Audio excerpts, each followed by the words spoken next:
谢谢大家，各位榜儿东的选民，新加坡的朋友们，晚上好。有一位旅客曾经对我说：“我以为新加坡是一个富裕的国家，但是为什么我在新加坡见到很多老年人在做打扫工作，收集碗碟？”各位，你们觉得这是我们应该引以为荣或者能接受的事实吗？当然，我引用这个例子，并不是要唱衰我们新加坡，而是因为我觉得，作为一个所谓的第一世界国家，我们有义务尽我们的能力，使新加坡的长者们可以舒适的养老，而不是把他们视为一场银色的海啸。人口老化虽然带了有一些挑战，可是这不代表我们的公公、婆婆、父母是一个沉重的负担。这不代表我们可以把他们送到柔佛州养老就一了百了。我们所要达到的目标，是能让我们的年老者能够安心享老。工人党觉得能采纳几种途径来达到我们的目标。第一，让想要继续工作的乐龄新加坡人能够有比较多样化、有意义的工作选择。第二，让老年人在经济上有足够的退休条件。第三，采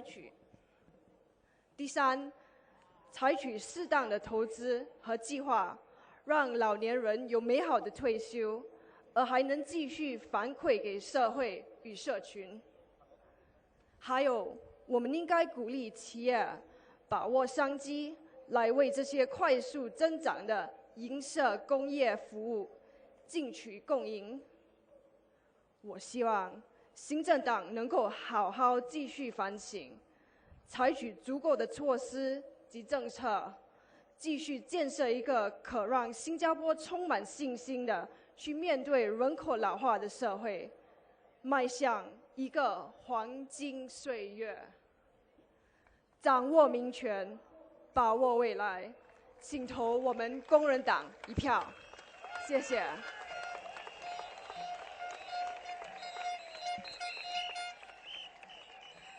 Dear voters of Punggol East, fellow Singaporeans, good evening.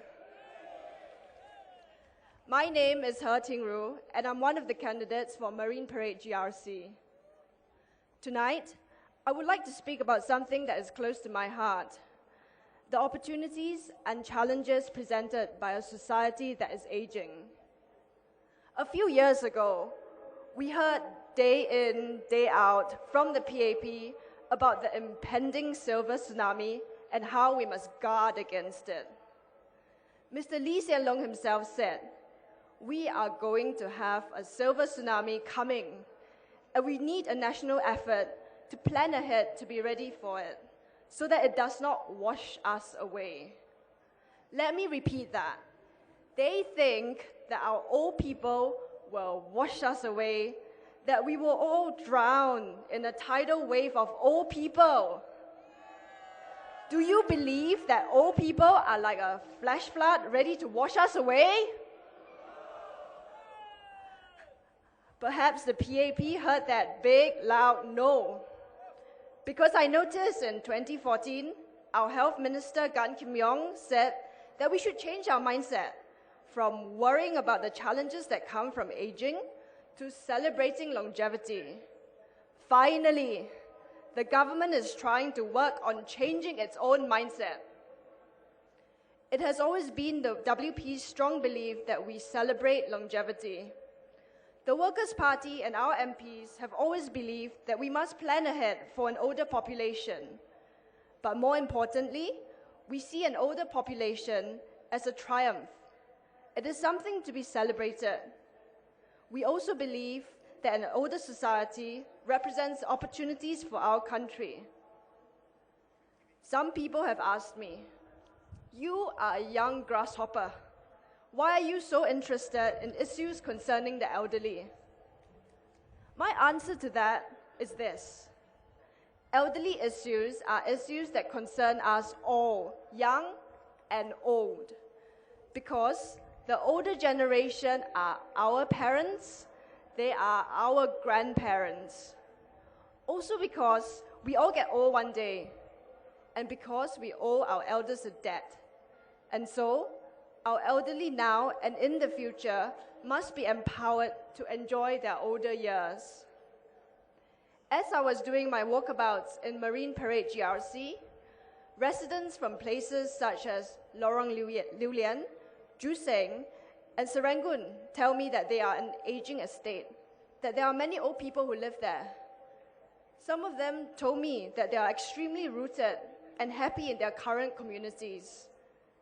This all sounds very good, but a lot of the older people actually feel left behind in the new Singapore. The elderly residents tell me they are worried about the large-scale developments to be launched in their estates. They are worried about what will happen when the former Bidadari Cemetery is turned into yet more high-density housing.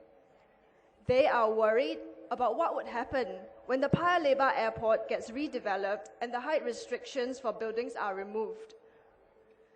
They are worried about how these new changes and flats and shopping centers will affect their neighborhoods, will affect their lives. Would it lead to unsustainable congestion? Would they lose the open spaces and facilities they have come to cherish? Would life for them become too expensive because of these changes? Has the government done enough to address these worries? I believe many older Singaporeans feel the same. The number of Singaporeans aged above 65 is expected to triple from 300,000 to 900,000 in 2030. This is why we believe in two key prongs to tackle an aging population. One, to empower our elderly, and two, to seize the opportunities presented by an aging society. We must empower our older Singaporeans, firstly by giving them access to quality jobs.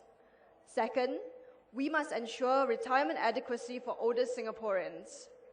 Finally, we would like our seniors to age in a meaningful manner and continue contributing to our society and community. The Workers' Party believes that having quality jobs for older workers who can and wish to work is key towards a successful population policy based on a strong Singapore core. We call for the government and businesses to change their mindset. This will help them tap on invaluable skills and experience from more senior workers. The PAP government talks a lot about how well they have done to create jobs for the elderly. Do you believe that? The reality is that too many older Singaporeans still work in low-wage, physically demanding jobs. Despite long hours, they still struggle to make ends meet. I am very sure a lot of them do not do it for exercise. Age discrimination still prevails in many industries. To tackle this, the Workers' Party calls for accelerated workplace and job redesign for a senior workforce. We want to make it mandatory for large companies to implement workplace and job redesign for senior workers. We call for annual surveys to track employment of senior workers in various industries. This will identify gaps and areas where they are underemployed. This will identify sectors and companies where age discrimination is an issue, where older people find it very difficult to get jobs. For retirement adequacy, we call for the CPF eligibility payout age to be lowered to 60, whether or not the member is working. So, you can start receiving CPF money earlier if you choose to do so. We call for the Silver Support Scheme and CPF Life payouts to be linked to and adjusted for inflation, so that older Singaporeans are given some protection against the increasing cost of living.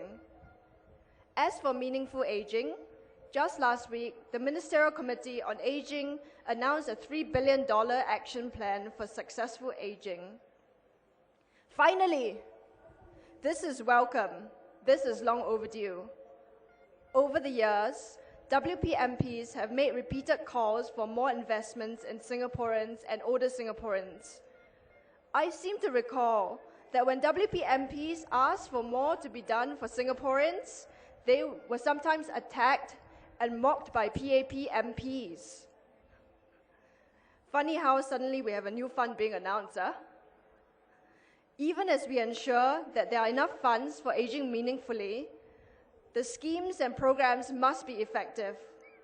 They must reach and empower enough Singaporeans to do so. More Singaporeans, young and old, must be involved in this from a ground-up approach. To this end, we should continue exploring some of the suggestions our MPs have raised previously, which include the setting up of an elderly development account and getting more older Singaporeans involved in their communities.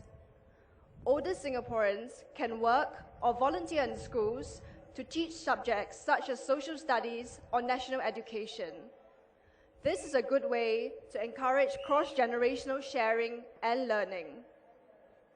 Moving on to my final point, the Workers' Party manifesto proposes helping local firms become globally competitive in key sunrise industries.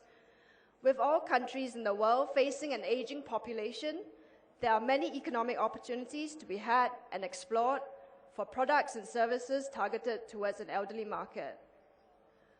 We can only do all of the above where our elderly are not worried about making ends meet, when our elderly are not worried about too rapid changes in their neighborhoods, and when our elderly are able to find quality jobs that pay them adequately. Only then can we fully reap such opportunities and benefits that come with an older, more confident population wrapped around an older, more confident Singapore core. I hope that one day we will be able to truly say that we are at a golden age for Singapore, where our people are empowered to age confidently and meaningfully. Empower your future. Vote for the Workers' Party. Thank you.